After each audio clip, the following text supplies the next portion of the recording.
First, AI is here, guys. I mean, you all know. It's part of our daily lives now. I use ChatGPT every day.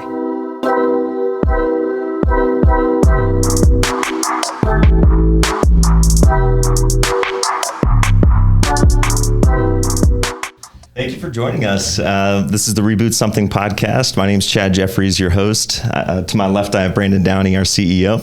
And to our right here, we're happy to have you here, Dr. Ramezan, Chris Ramezan, for an exciting episode about cybersecurity, higher education, and the classes that he teaches. So he's actually a cybersecurity professor at WVU and West Virginia University. Also got his PhD from West Virginia University, so he's alumnus just as we are. But all that being said, let's go ahead and get started. Chris, thank you again for joining us. Thank you for having me. Really appreciate it. Absolutely. So let's get started. Tell me a little bit about your background. Tell everybody, that's not aware of who you are, a little bit about your journey and your career path. Sure. So, like you said, I'm an assistant professor of cybersecurity at West Virginia University. I'm actually in the Chambers College of Business and Economics in the MIS, Management Information Systems program. Mm-hmm. I actually started the cybersecurity programs over at the Chambers College. Yeah. Back in 2019, the state decided that there was a need for increasing the cyber talent coming out of the state. And one of the major initiatives was spinning up cybersecurity programs, both out of the engineering school and the business school. Yeah. So, myself, I worked in IT for about 10 years. And in cybersecurity, I ran the gamut. I started desktop support, fixing printers, getting my hands literally dirty, fixing printers and monitors. Then I worked myself up to working in networking, then systems administration, and then in cybersecurity. Mm-hmm. And at the same time, I was doing my PhD. Yeah. And, I think one of the things that attracted me to the business school program is that we try to make cybersecurity accessible. Mm-hmm. to people that don't necessarily have the strong technical background or didn't come from a traditional technical background. And maybe they learned all of their stuff hands-on, just like I did. Yeah. My PhD is in remote sensing. Mm-hmm. So that's satellite telemetry, image analysis, very technical. I mean, I do a lot of stuff with machine learning and artificial intelligence and lasers and multispectral data. But my formal educational background wasn't in cybersecurity. Yeah. Yet I learned it hands-on. Mm-hmm.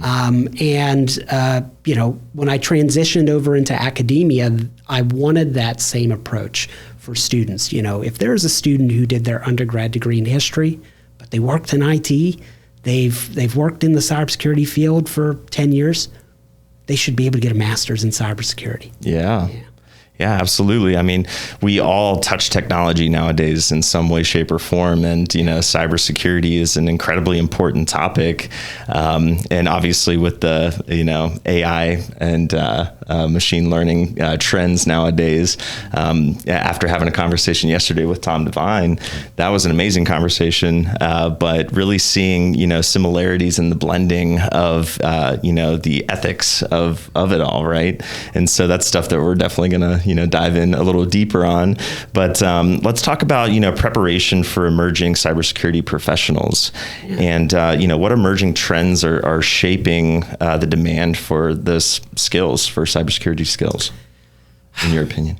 I would say first, the demand has always been, and it's going to continue to be, systems fundamentals. Mm-hmm. To work in cybersecurity, you can't jump over the 10 steps of understanding all your IT networking and systems fundamentals. Mm-hmm. Cybersecurity is a mindset. It's a way of thinking.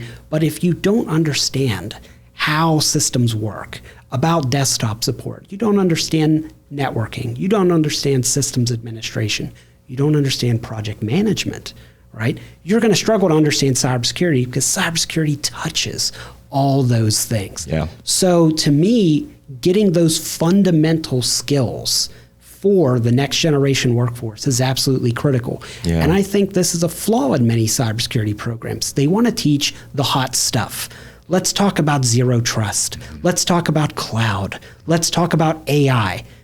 But you're missing networking. You're missing systems administration. So true. Right. And I think that the cybersecurity educational field is going to have to come to a little bit of reckoning about that. That we want to kind of teach about the sexy topics, but at the same time, you can't skip the fundamentals. I think what's interesting about Dr. Ramezan is from industry. Yeah. And he understands those particular aspects are fundamental building blocks for the next, professional cybersecurity personnel. And so he brings that into the classroom as well. And so with that hands-on approach, we're talking, just basic things like at one point we were talking about Linux, right? It's just, just the fundamentals of that and incorporating that into the curriculum itself also helps form that next, cybersecurity personnel. And so with him, that's, I guess, one thing. It's like, talking about the first time, I'm like, this guy gets it. Yeah. Because he's been there. He's been there, right? And so he knows. And, one of the other major initiatives is to bring industry closer to the curriculum as well, especially with the topic. I mean, cybersecurity, had a great conversation with a lot of the students last night, and they always come up to you. It's like, hey, listen, I'm MIS and, cybersecurity. I'm like, okay, what aspects of cybersecurity excite you? Because it's so nebulous. And he's right. I mean, you get to the technical side, then you also get to the more, policy-driven side, like especially with talking about Jody Ogle yesterday. Yeah. So we need all of that, right? And there is something there for everyone, right? You're singing my song, Brandon. I mean, it's just like you said. You can get a English major who knows how to write policy, and they are going to make an outstanding cybersecurity governance and compliance expert. Right. Lawyers. I mean, some of these NIST documentations and compliance, I struggle to understand the language sometimes. Put you right to sleep. Exactly. It's not give me a Linux manual, and not the CMMC compliance or anything. But seriously, it's one of these things where you're 100% right. It's a field where anybody can get into it. And I think the different backgrounds actually strengthen the discipline. So that's our program in a nutshell. Agreed. And I would also say that the work that Dr. Ramezan does, and very, very important, but it also instills a lot of confidence in the students that are coming out of that curriculum, because I know you are teaching them the fundamentals. So whenever I see kids coming out of the MIS program that specialize in cybersecurity, and they've taken a few of your courses, that actually makes us a little bit more comfortable knowing that they have the basic skill set. And, it's interesting with, the difference between the Statler College when it comes to cybersecurity and, the Chambers College. They have the hands-on approach. Like they have done the vulnerability assessment, they've done the pen testing and so forth. And we know that they have the fundamental skill set that we need within our opportunities. Yeah. Well, and that's to say we can't thank partners like Trilogy enough for giving our students some of those hands-on opportunities. Yeah. There's only so much you can do in a lab, right? But having partners like you all running capstone projects, here and there, taking students on with internships, and even just coming in to speak to the students. And I say this all the time: I can talk about cybersecurity till I'm blue in the face, and I do. Yeah, but when they hear it, it's different coming from somebody doing it. Right.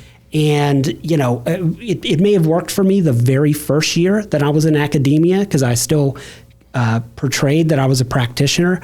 But now the students don't believe me. They just say, you're a professor like everybody else. You're not doing this. Yeah, they don't believe it. But seriously, when we bring you in, it's just their eyes suddenly, it clicks. Yeah. It's like, these two guys are saying the exact same thing. Yeah. And that's why we can't thank you enough for all these opportunities you're providing our students. Absolutely. Yeah, and we want to provide this as a platform to blend that and actually show that we are working together, and not just, Trilogy built a lab, but who is Trilogy, and how are we providing, but also, getting professors like you and Tom Devine and all the other amazing professors that have helped us, implement that stuff and truly helping the workforce. We've already hired, interns that are full-time employees and are very well prepared to start their career. And so seeing it in real time is actually really humbling, and seeing all this kind of working and mixing well. But I'll add one more thing to that, Chad, real quick. It also exposes a lot of the businesses here in the state to the students that we always say we want to keep them here. Right. It gives them an option of looking inward rather than outward for opportunities for themselves. And so bringing in the industry and saying, I didn't realize we had, companies like Trilogy here, right? Yeah. It's like, well, maybe there is something for me to stay here. And again, from last night, there are a lot of kids from West Virginia. And the very first thing they said was, we want to stay here, right? We were looking for opportunities to stay here, right? So we just have to make sure that we get other companies. There are many companies just like Trilogy here in the state. Oh, yeah. We got to get them in front of you guys as well. So that's something that we can hope to help you in the future.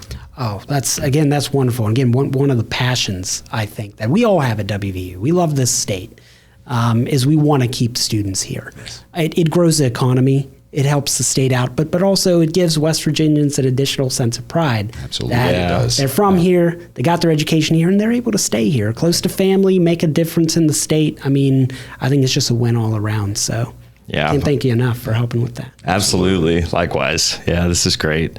So what are some of the ways that you ensure that your students are ready, for cybersecurity? You can talk about specifics or high level. Again, it's got to be a mix. What we value is hands-on learning. Obviously knowing your fundamentals, but applying that learning, whether they're in labs. We set up cloud labs for our students to practice in. The problem with cybersecurity is you really, it's not a field that you can just go out there and, I'm going to start breaking things. Like, whoa. Right. Hold on. Yeah. I had a couple students go to Starbucks and turn up Wireshark. I'm like, wait. Don't do that there. Great project, but wait, hold on. It's like, I can get some patient data from the hospital I work there. No. Whoa. Yeah. No, don't do that. No, great project, but don't know. Love the ambition, but slow down. Right? Yeah. Let's talk. Yes. But you got to have a safe environment. And we give our students cloud labs. We have the Evans Cybersecurity Lab where students can go in there and practice. Again, getting them hands-on experience with internships, like with Trilogy.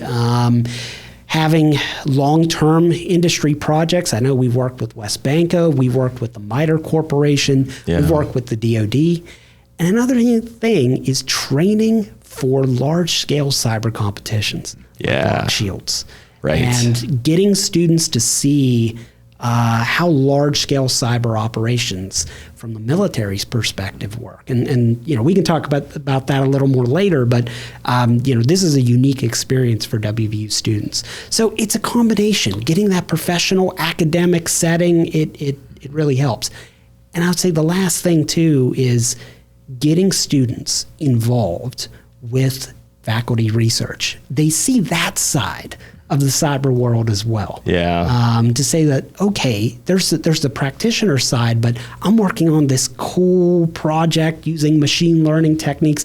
We've seen a lot of students' eyes light up because they're just, thrilled to be even working on a project with a faculty member. So again, that combination has just seemed to be a winning one for us and for students. Yeah. Would you talk about Lock Shields a little bit more, actually? And let's get some people excited, especially as we're looking at, the K through 12 and really, making them aware of the opportunities too. And Sure. Yeah. So Lock Shields is a NATO exercise run by the CCDCOE. It's the Cyber Cooperative Center of Excellence.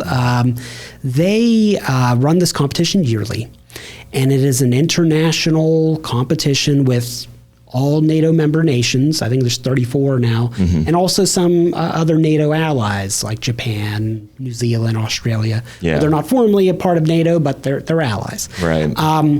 Essentially, this is like the Olympics. So every team, or I should say every country, has a blue team where they are defending the critical infrastructure of a fictional nation state. It's normally an island, and teams compete against each other. And these are real systems that are getting hacked by the best of the best red teamers from NATO. And this is a massive operation. WVU students are competing alongside other best of the best, not students, but actual professionals from other nations, Sweden, Norway, France, Britain. And we've been very lucky to have this partnership where WVU is the lead academic partner with the United States Cyber Command and the Defense Information Systems Agency and many other military agencies, including the West Virginia National Guard, who has one of the only critical infrastructure battalions in the entire state. So this was set up back in 2020, I believe. Myself, Major General Hoyer, and a bunch of other stakeholders from DISA and Cyber Command helped set this up back in 2020. And that first team actually helped the United States get 4th place, which is the highest the United States team has ever scored. Yeah, that's amazing. Yeah, so it's a big event. And what I tell WVU students is, you're in the Olympics representing the nation. You are on the United States national team. Not students from Stanford or CMU or Georgia Tech, like WVU. It's right here. You are on the front lines, and you're representing the whole country. So it's something to be very proud of that we have here in Morgantown, and we're hoping to continue to have it in future years. Talking about experience. Jeez. I know. That's amazing. What kind of feedback are you getting from your students? Oh, they love it. They love it. The problem is, and I'll tell you this, it's on Estonian time. So these poor students are up at 2 a.m. Defending nuclear power plants. Then they have to come listen to me talk about networking in the middle of the day. That day. No, there's no passes. One of our interns said that he had been up all night, working on that, and he showed up the next day and was doing work for us. I'm like, you don't have to. I would probably be amped, right? Especially working on something like that. I probably wouldn't be able to sleep. I would be so animated, right? I would have to. I would show up too. But, they are, and I mean, they show up, energy drink in hand, and they're ready to go. And then when you think about it, you tell them, hey, it's a couple days of pain. It's a 3, 4, 5 day event. You'll get through it. You sleep after. And they do a phenomenal job. I mean, it's a once in a lifetime event for many of them. And they never complain. They never say, oh, I got class at 8:30 in the morning. It's fine. You'll make it. About exposure on a global stage. That's amazing. Absolutely amazing. And we had it in the Coliseum last year, which was so cool because, I mean, it's not an athletic competition, but it's neat to have it in an arena, Right. That was just, and WVU Athletics did an absolutely outstanding job. They had food catered. Nice. It was an event. And you have hundreds of military personnel running around. We had people from Norway, like 67 people from Norway, just, roaming around. It was so neat to have them here in Morgantown. Sure. They get to see what the Flying WV Morgantown is on the now. map, right? Exactly. Nice. And that's what it is. We're putting Morgantown on the map. I love that. Yeah, absolutely. So let's talk about the university and some of the curriculum. Do you think that, are there any successful examples of how cybersecurity is integrated in other, non-technical disciplines? Do you see that blend or? There is, and there should be. Yeah. I mean, just like what you were saying, Brandon, about, cybersecurity is highly interdisciplinary. I mean, we have a cybercrime class in our sociology department. There's tons of classes in both Statler and Chambers. And we've seen there's MIS students that go take some of the CS classes. There's CS students that come over and take some of the MIS classes. And sometimes they're shocked that, wow, this MIS class is a lot harder than I thought it would be. It's kind of evolved that way. And it's just a different perspective. and we want students to have that. Yeah. I know in our cybersecurity minor, we encourage students to take like the cybercrime class or a course in health informatics. It makes them stronger professionals by seeing how the other half lives. Cybersecurity has to support the business. Yes. And if you don't understand how the business is working, well, you're not going to know if you're impeding it or not. What made me a good cybersecurity professional is, well, I was on the other side in networking. I was on the other side, and I used to get real frustrated when the cybersecurity chief would call and say, sorry, Chris, you can't do this. And I'm like, well, I need to do this. And his answer was no. And I would do it anyway. No, I'm kidding. But you see the point. It's by actually doing the support and you're doing the other business processes, you then understand how the cybersecurity process might impede that business process, and you can try to avoid that. There's so many cybersecurity professionals today that they just want to say no. And that's not what cybersecurity should be about. It should be about maybe, and let's see how we can support, not no. Yeah, right. We all have computers in our pockets, and it starts as simple as that, right? Yeah. Too. So, do you see any major gaps in, the educational institutions when it comes to cybersecurity and That's a good question. I think it goes back to fundamentals. We just want to keep teaching the hot topics. Yeah. Well, let's put a new course on AI. I think there should be AI courses. I think there should be courses on advanced cloud security architecture. But if you're not teaching Linux, there's a problem. They're not going to understand some of those basics. And unfortunately, we only have so many classes that can be put into a curriculum. Yeah. And you kind of have to do a lot of picking and choosing. But, and this is my humble opinion, I think that taking out the fundamental courses and putting in some of the advanced courses is a mistake. Yeah. Big time mistake. Yeah. Big time. I think I gave a talk, this is probably 2 years ago now, and the students asked the question of, what can they do to prepare? And I told them, if you're in this industry long enough, what's old is new again. Someone has gotten better at selling it. Seriously, it's truth. And a lot of the services, a lot of the what we call emerging technologies have actually been in industry for a very, very long time now. New name. Exactly, new name. They're just now in the mainstream. Yeah. So you have to have the fundamentals. If you understand the fundamentals, you can pick up the newest technologies quicker, right? Because they're all going to be built upon foundational type of concepts, building blocks, things of that nature. So your ability to assimilate newer technologies, because guess what? Things are moving pretty quickly these days, right? And it's hard enough even for a technology-based company like Trilogy to keep lock in step with the latest changes. Yeah. But with our engineers, our architects and so forth, has spent decades in the industry. They've seen it. Yeah. They've seen it come around again. They see the cycles. They see the cycle. Yeah. And they know where to start Yep. with a newer technology, right? So it can be part of their, portfolio, their skill set pretty quickly without having to learn it from the very beginning. And we see this with AI. The current trend is, I do remember there were cybersecurity tools 10, 15 years ago talking about pattern recognition and statistical learning. Now the new term is machine learning or deep learning, and now AI. Right? And everything is generative AI now, which again, generative AI and large language models are truly something that's new, but it's still using automation to find patterns. Still using a lot of fundamentals that's been built up over decades. With a new name. Our pursuit of artificial intelligence is not within the last couple of years. Right. It's been around for a very, very long time. Yeah. It's just that we've gotten better at resources, right? We've gotten better at, reaching out into a cloud and clicking a button that gives us, how much resources we're willing to pay for a very small period of time. We've gotten better at that.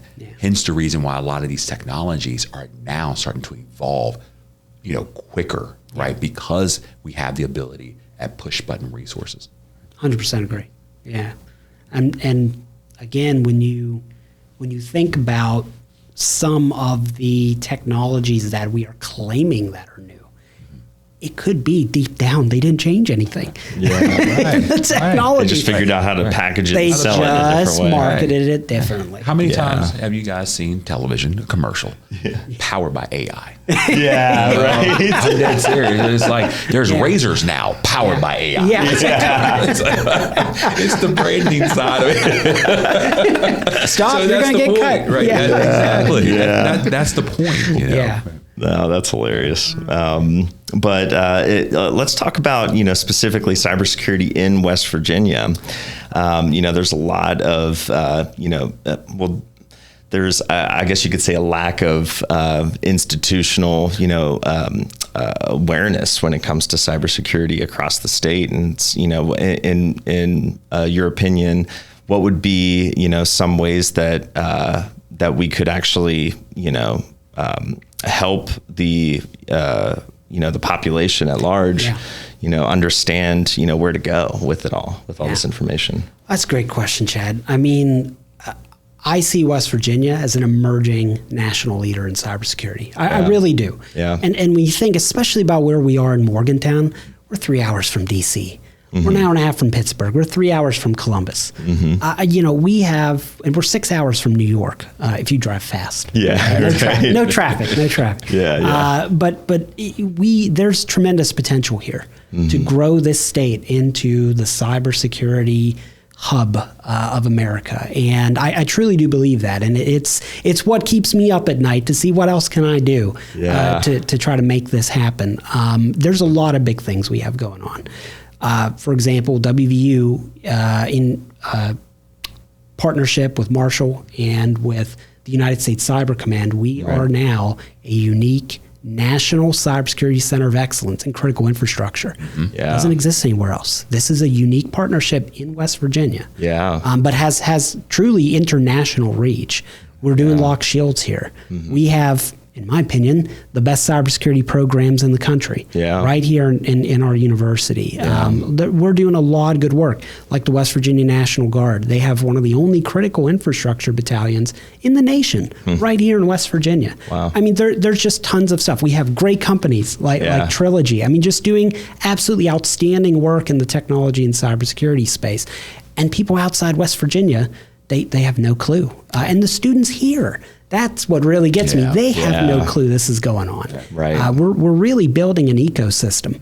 One of the other things that we're doing is we have a submission in for an Appalachian Regional Commission grant which thank you all for the support letter on that. Sorry to have bothered you on the last day. No, we are here to provide support wherever we can. Well, that was our honor to do so. Well, true. Your letter of support, I think, truly is going to make a difference. But really, the purpose of that proposal was to build a statewide center where small businesses who can nowhere near, we're talking about mom and pop shops, they cannot afford professional consulting services. There's no way. We want to help those types of businesses in West Virginia, not only with providing them with fundamental cybersecurity education and assessment services, but hey, maybe we can go in and help fix your network. And this gets students that hands-on opportunity. So we want to be that cybersecurity helper arm for the state. It's great for students. It's great for businesses that they wouldn't pay for cybersecurity services anyway. Let's see what we can do for them for free and to help those businesses.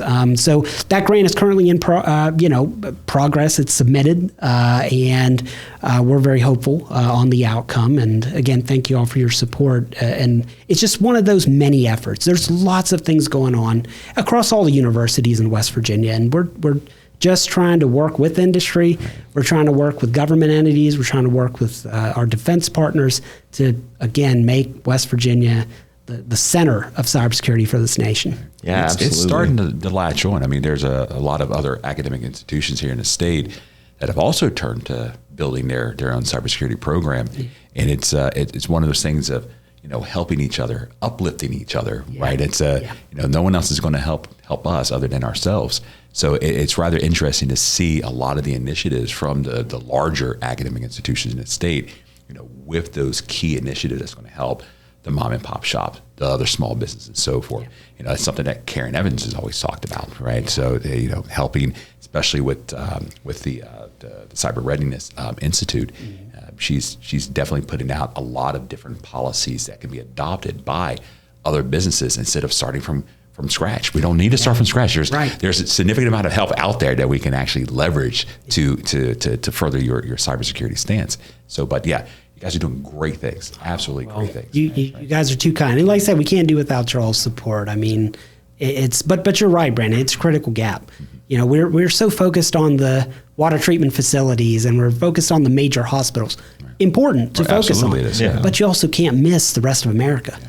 Right? I mean, I can't imagine. I'm in a business school, but I don't know what percentage of businesses in America are small businesses, but I imagine that's high. Yeah. Right? That's really high. And I imagine an even higher percentage of those small businesses have zero cybersecurity infrastructure in place.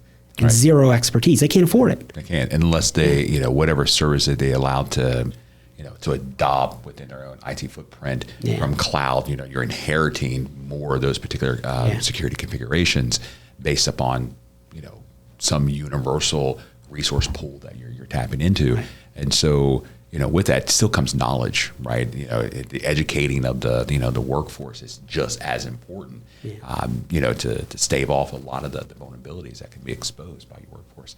And so there's still a lot of education that needs to be put out in the general public, especially in West Virginia.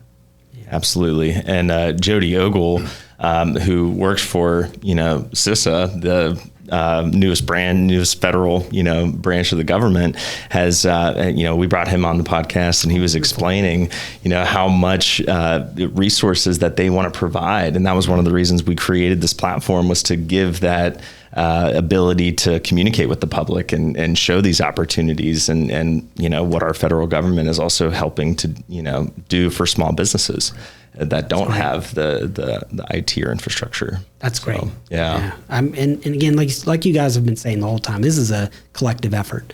And it's just wonderful, seeing the whole state, whether it's the legislature all the way to businesses, academia. It's just, I think everybody's working together to push the state forward. No, you're absolutely correct about that. Yeah. Absolutely. It's kind of interesting to see, especially, with the marshals of the world, the WVUs of the world, and you got the West Virginia State University, everyone working together, right? It's like a common cause that everyone is marching towards here. Yeah. It's definitely something interesting to see, especially as it unfolds. Yeah. So what's next for the WVU cybercom efforts? Like, what are you excited about coming up?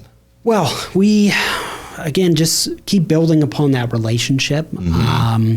I know we are trying to spin up a Pacific version of Lock Shields, and again, getting students internships, getting them expertise, and getting them exposed to the defense mission.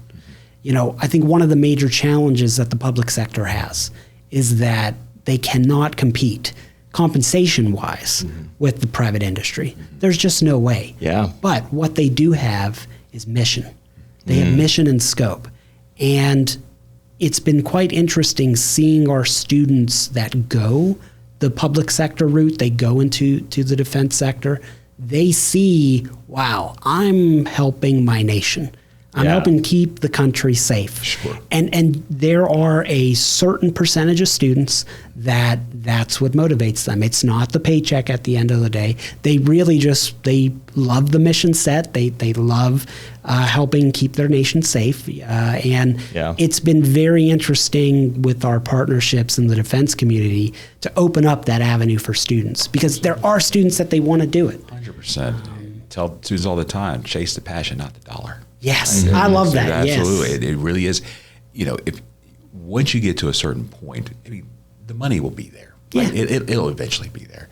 But the one thing that you'll never want to do in your life is take a look whenever you retire back at your life and regret the fact that you spent a lot of time doing something you did not enjoy. Did not enjoy. Yep. And it's like that's what my mother always told me ever since I was a little boy. Do something you're passionate about.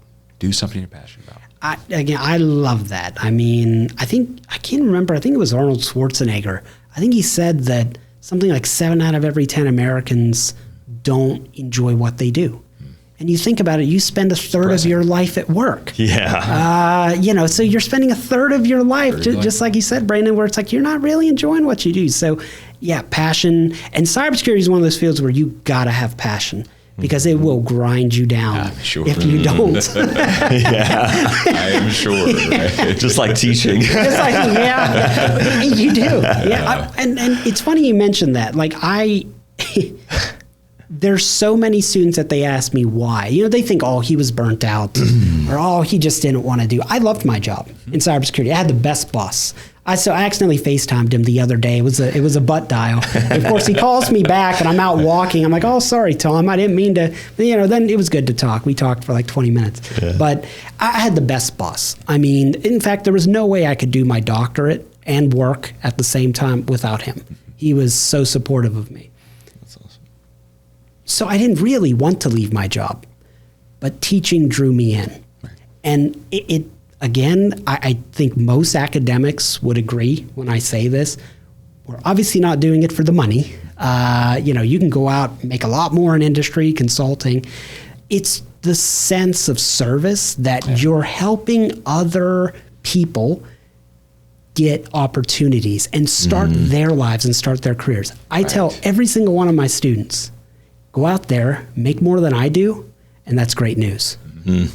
Now I want a little kickback. Yeah. No, I'm kidding. Yeah. But that's what helps me put my head on the pillow at night. If I see a student on, keep up with them on LinkedIn or Facebook, any social media, and I see they're out, golfing in Hawaii or something like that, and they're having a blast and they're doing great in their career. It's like, I remember you didn't know what an Ethernet cable was about 5 years ago. You had no clue. Now you're over here big time. That puts a smile on my face like nothing else. That's awesome. Honestly, I think for me, Dr. Ramezan, it has been the older I've gotten, the things that I thought were important when I was younger is not as important as I am when I'm older. And I tell you, you have amassed a significant amount of information while you worked in industry, and especially now as you're working, as a professor, we have accumulated such large amounts of experiences and knowledge. It's only natural for you want to share that with other people, right? And especially, a lot of the initiatives, especially here with the state, trying to help it along in terms of economic diversity, K through 12 education, and so forth. We have a lot to say, especially to the younger generation. And it's like, it's shameful for us to hoard it, right? It's only natural for us to share it, right? And I get more pleasure. It's like, I work on many different aspects of the corporation. I get more enjoyment out of talking to those students. It helps centers me and reminds me what's important. Last night, rough day yesterday, as soon as I got to Reynolds Hall and started talking with those students, it made me realize that everything that I was worried about during the day was inconsequential to helping this student along into their professional career. That was, to me, it's like, it has everything to do with as I've gotten older, right? Yeah. As I got older. I love that. So let me turn the tables a bit. Can I ask you a question, Brandon? Sure. Do you think, as a manager and someone who's started a business, what's like the best piece of advice that you like to give students? I mean, just from your experience. And I always find this interesting because I feel like everyone always gives a different piece of advice, but they're sort of all aligned in a way. Sure. So, what's the best piece of advice that you give students when they want to start out? There's always been a couple I've given over the years. And the one thing that's always helped me is never be afraid to challenge yourself. And never be afraid to pivot, right? You might get along, it's like you were talking about, an English, student who may be great at, creating policy. There might be something that's, keeping them back, right? Because they're thinking about other things other than what's going to, allow them to be more passionate about what they do on a day-to-day basis. The most important thing that you can do is your professional career is only going to span several decades, right? Several decades. And it's like I said earlier, never get to retirement age and realize that, I'm regretful. I'm regretful. So never be afraid to challenge yourself and never be afraid to pivot when you know it's the right thing to do. I love that. It's just how scary it was to create this podcast for myself. But you move beyond it. Yes, absolutely, absolutely. And I challenge myself. Right. But it's almost like you, as an educator, you can relate with this, is that sense of obligation. If you want to teach or if you want to share this information, you have an obligation to at that point, right? Yeah. And that's where you get fulfillment, is when you actually do that. And again, it's also, I 100% agree. And again, and this is personally for me, I think every educator has a different story, I would say. But for me, I was always so grateful to those people who took a chance and taught me along the way. Mm-hmm. I got very blessed. And there's a lot of people that go through doctoral programs, and their doctoral advisor, believe me, I'm busy, I'm all over the place, and they just don't have the time to dedicate to their PhD students. Both my master's and my doctoral advisor were the absolute best. They gave me the time of day, and they were masters in their field. Like both were internationally recognized, professors in their own fields, and they were both stellar. I remember my master's advisor read my 115-page thesis in one night, and he's catching commas and periods reversed, and I mean, just it's that level of dedication where I lucked out. And to me, it's almost like you said, a personal sense of obligation. I'm trying to replicate that a little bit, to be that same level of dedication that they gave me, because I wouldn't be where I am today without them. Yeah. Dr. Maxon and Dr. Warner, to this day, and if I ever see them, walking on the street, if they're around, I just tell them thank you. Like, it's the people that have influenced you along the way, and they gave you, to them, it probably wasn't a big deal. Yeah, I was just reading your paper. But to me, it made a huge difference. And it inspired me to be the person I am today. And I wouldn't be that person. Right. Without them. That's awesome. It is. Yeah. I love hearing these stories. I'm getting cold chills right now thinking about all that. And I have a few professors in mind. Theme today. Yeah, I know. We were talking. Today's the day of talking about education and appreciation for those that do sow that into their into their students. But let's go ahead and just pivot topics a little bit, and let's hit the hot button of AI ML. And we've already touched on it a little bit, but having your PhD in machine learning and specifically in sensors, how do you see the influence within cybersecurity? It's first, AI's here, guys. I mean, you all know. It's part of our daily lives now. Yeah. I use ChatGPT every day. Yeah. I use it all the time. It's when I'm writing something, or when I'm, trying to craft an email, I don't know what to say. I just put it in there, and I may not use exactly what it's telling me, but it's a great start. It's a great start, right? I see it like a calculator. Right. Yeah. For cybersecurity, it's an open field. I mean, AI can help us with so many things. To me, the biggest fish in the pond is log analysis. I mean, we are drowning in alerts from all types of systems, whether they're automation systems, they're orchestration systems, whether they're SIEMs or whatever it is. We all get 1 trillion alerts a day, and you can't sit, and most of them are garbage. Right? They're medium alert. Somebody changed their DNS address. It's like, okay, fine. But thank you for alerting me.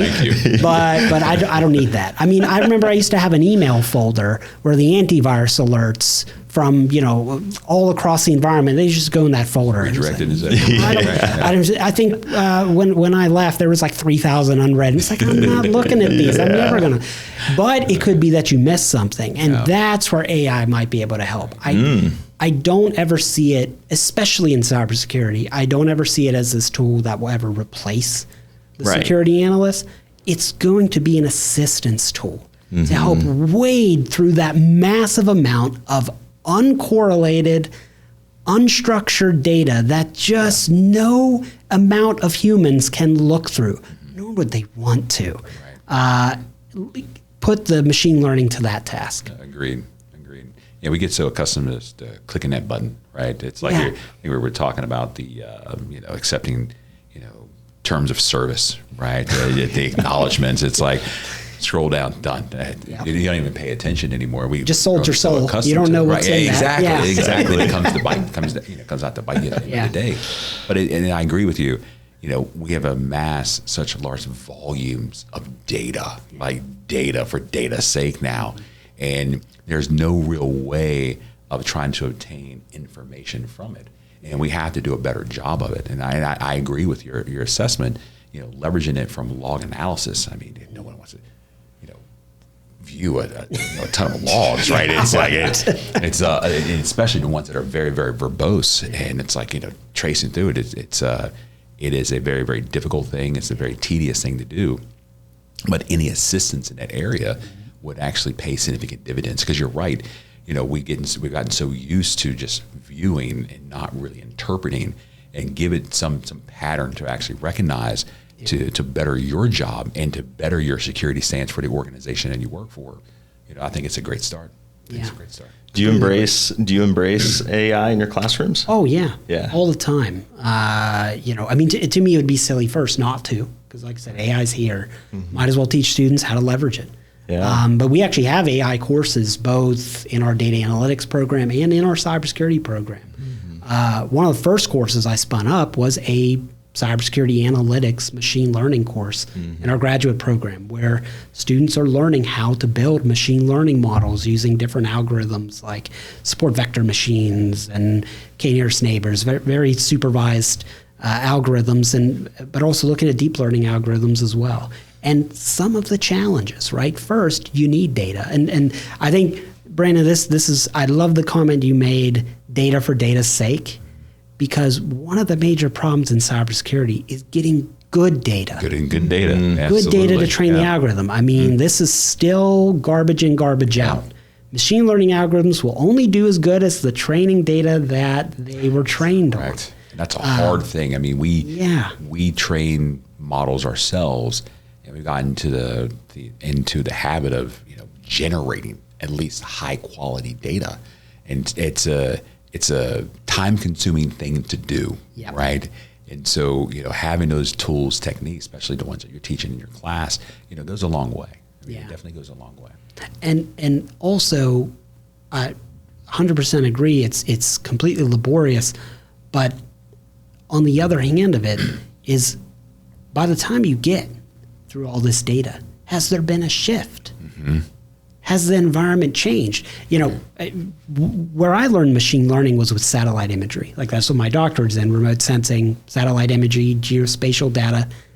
That's not changing. You take a picture of the Earth's surface, unless a meteor hits, nothing's going to change that rapidly within the day. Knock on wood. Nothing's gonna. That's what dinosaurs said. They're doing remote sensing. It won't happen. You had some dinosaur doing multispectral imagery. Looking. It's like, it's meteor. If a meteor hits, we got a problem. Oh my goodness, that's hilarious. But there's not a lot of data set shift immediately. But with cybersecurity, with networking, we're talking minute by minute. There's changes. By the time you collect data, is your data have enough elasticity, essentially, to stay current with some of the changes? And I think that's another one of those problems, that the cybersecurity field rapidly changes so fast. And tech companies, they got to keep up. They have to keep collecting data. And like you said, that's laborious. It is. It's not a fun process, labeling, training data. And you need experts to do that. And it's not fun. So it's getting good data is, I think, just going to be a massive problem. And like you said, data for data's sake, you got so many of these tools and they want to sound impressive and they're just spitting out data. That's not useful. Spit me out the data that I can actually leverage to put into a machine learning algorithm, not just nonsense informational alerts or something that will never be useful. Right. But they sell that as a capability. Yeah, right. It's a problem. Yesterday we were talking with Dr. Devine, and he was mentioning how, trying to implement, code, or I think he said something, getting PHP code. And the first mistake that he sees that people make is, taking that for what it is, but not having any, element of cybersecurity to it at the forefront, and, and almost reinforcing the model by not giving it feedback is super critical too. But you're just perpetuating the errors. Exactly. So major problems, but that's probably something that we could spend a whole episode on. I would imagine. 100%. I mean, now again, I'm not totally convinced, guys, but why did CrowdStrike happen? We're not getting into conspiracy theories here, but why did CrowdStrike happen? After ChatGPT and large language models, maybe somebody was using a large language model to generate code, and did they just plug it in? And did that suddenly break everything? Let's hope. We don't. Right. Let's hope that's not the case, right? That occurred. But clearly there was a big process problem there that, nobody was checking this code anymore. Yeah. Did they outsource the code checking to the machine learning algorithm that got it wrong and said, large language model said it was okay, so we'll just ship it out, just push that update, and then see everything break. So I 100% agree with what Tom is saying, is that the machine learning models aren't there yet to detect a lot of these inherent errors. And the bigger fear is, are they getting trained on these inherent errors that they become part of the model, and they start either validating bad code or spitting out bad code themselves? Yeah, that's his biggest point. We actually introduced bias into the whole process, and if we're training the model and are given bias, then most likely it's going to start spitting out bias itself. Yeah. And so there's a lot to take into consideration, and there's nothing wrong with adopting the latest technology. Yep. But we also have to take into consideration that there's such a thing as moving too quickly. Yeah. Seriously. And taking a step back, just because it's the latest, the shiny tool that you have, doesn't necessarily mean that you should be using that tool right away. Right? Let's actually open the instruction manual and let's read it, and let's use it for what it was used for. It is so funny you mention that, because one of my biggest things about machine learning is we get so hyped up on the latest algorithm. Oh, we got to use deep learning for this, and deep neural networks or transformer-based models. Solution in search of a problem. Exactly. When a traditional machine learning algorithm like support vector machines, which we've had for 30 years, works just fine. Yeah. So why do you need to use this much more complicated model that needs way more data? Well, because it's new. Right. And I just think that's one of those other kind of, unsaid problems. We're always chasing that shiny object. And another thing I'll say too is, I don't know if y'all saw the paper by Nature that generative AI models, large language models, are shown to collapse when they train on themselves, which is problematic. It's dictating that actually they do perpetuate their own junk. And it can actually lead to model collapse, which is problematic. And I see this as a long-term problem. Yeah.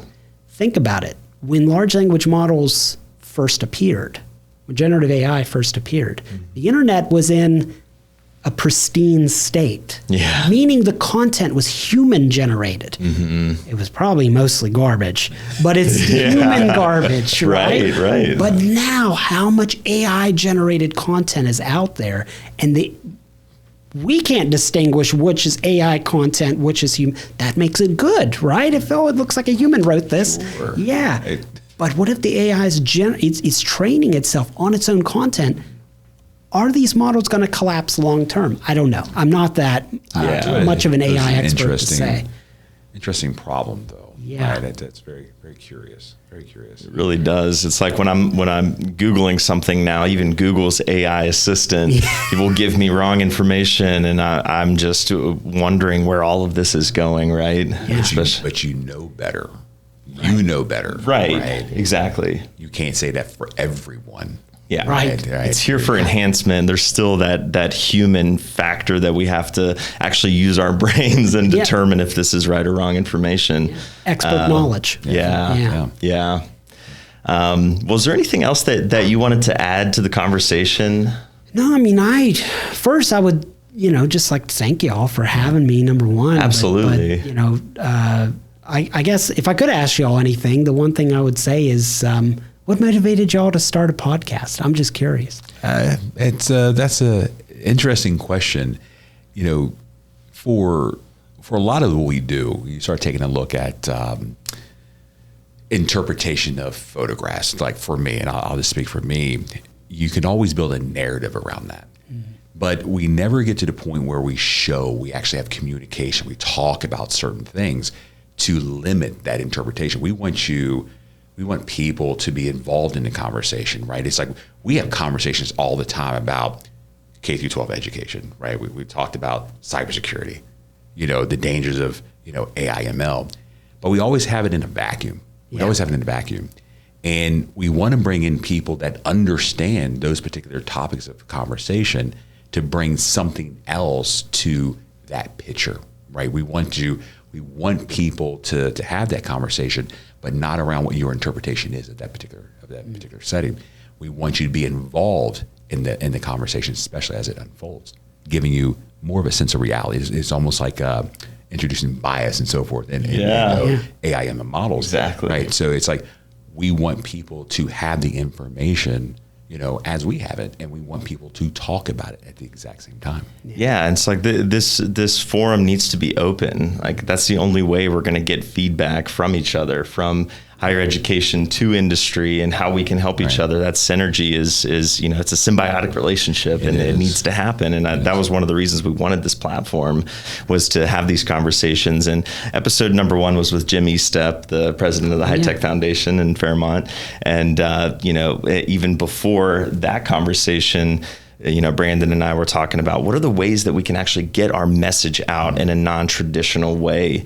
And because nobody in our space even has a podcast, it's also kind of, sensitive topics when we're talking, our customer is the government. We can't really disclose what they're doing, but we can talk about how we're affecting, change in the state of West Virginia and helping to empower, those people to stay in the state after they graduate. Myself and 4 other people off the top of my head at Trilogy have been relocated back because when I graduated from WVU with a communications degree, I had no opportunities here. My only opportunity was in Pittsburgh. But then getting reconnected with Brandon and Randy, it all made sense, and their mission, their vision, that passion is where it all came from for me. So I just had the idea of, let's start a podcast. I had my own podcast that I started. It was only audio, didn't even get the video component started.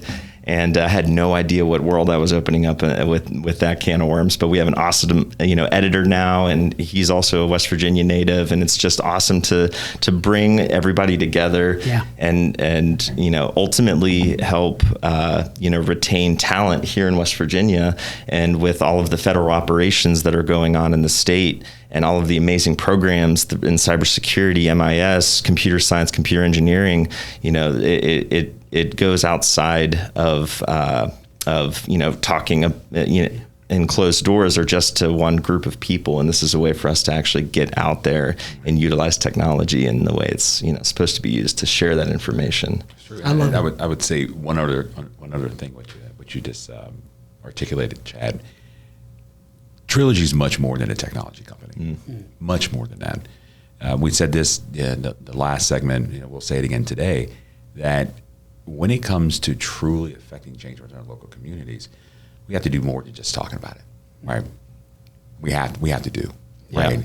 And bringing in people that are actually doing, like you are doing it, right? When we talk about creating a more skilled workforce, this guy's doing it, right? Totally. Whenever we talk about K through 12 education and what that means, Amber's doing it, right? She's doing it. And we want to show people here in the state that, yes, there are challenges out there, but you're not alone. There are people that share those same challenges, but also are standing up and saying, listen, you know what? We're going to do something about it. we're going to do something about it. And bringing people like yourself on the actual show, expressing those exact same things that you're doing to further educating, and the things that you're doing to keep more skilled students here within the actual state. That's part of the bigger picture as well.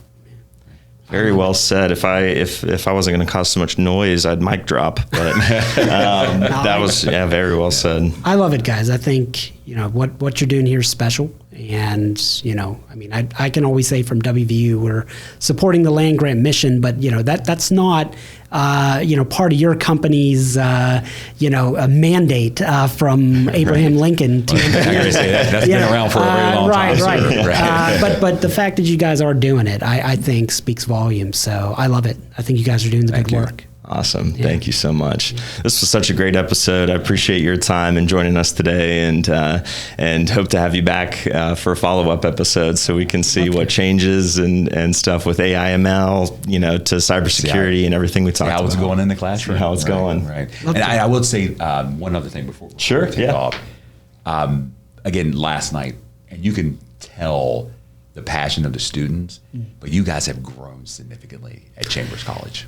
By a lot. Right. That shows you people are interested in it. Yes. In fact, it's become a problem. In our master's program, there's two of us. There's two main faculty, and Frank Hatton, he's our department cyber analyst, and Dr. Ahmad, he's our teaching assistant professor, and he's done great work. Great guys. Yes. Phenomenal guys. They've both done absolutely stellar work. I'm very lucky to have them. The cyber program was just me, and these poor students were taking 9 out of 10 classes, just me.